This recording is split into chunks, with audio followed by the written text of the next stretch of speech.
So, isang mapagpalang araw po sa ating lahat. Ako si Godfrey Quizon and this is my devotion for today, October 14. Ang topic po natin for today is tatlong dahilan para makibahagi sa Lord's Supper or transbutanation.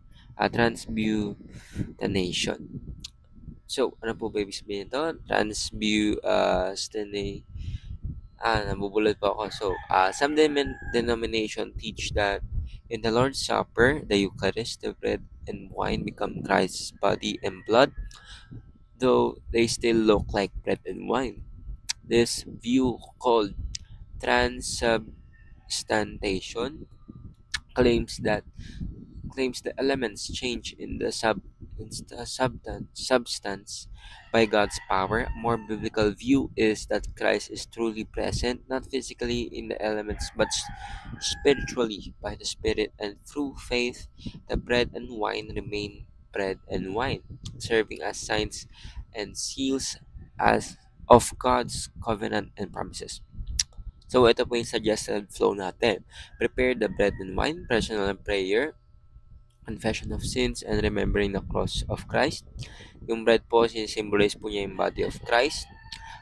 Pray thanking Jesus for sacrificing His body on the cross. Eat the bread together.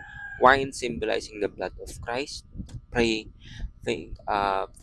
magpray po tayo na thanking Jesus for shedding His blood for our sins. Drink the wine and the juice and sing together to celebrate. So, ating scripture for today is Matthew chapter 26, verse 26 to 28. Basahin ko po. While they were eating, Jesus took bread, and when he had given thanks, he broke it and gave it to his disciples, saying, "Take and eat. This is my body." Then he took a cup, and when he had given thanks, he gave it to them, saying, "Drink from it, all of you. This is my blood of the covenant, which is poured out for many for the forgiveness of sins." So, isang pagpalang araw po sa ating lahat. So, sa Diyos po lahat ng papurian. And ang topic po natin for today is tatlong dahilan para makibahagi po tayo sa Lord's Supper. So, marami po kasing mga tao na marami pong tao, iba-iba po yung ating tingin dito sa Lord's Supper na kung saan sinasabi po nila minsan yung paniniwala po nila na literal na dugo at katawan ng ating Panginoon ng ating tinitake. Pero the more biblical view is it symbolizes kung ano po ba yung ginawa ng ating Panginoon dito.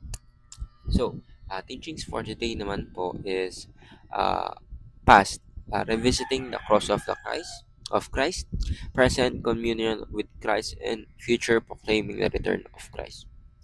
So, we must have to remember na kung ano po yung ginawa ng ating Panginoon in order for us to accept truly kung ano po ba yung grace na binigay niya and for us to serve the kingdom more, di ba?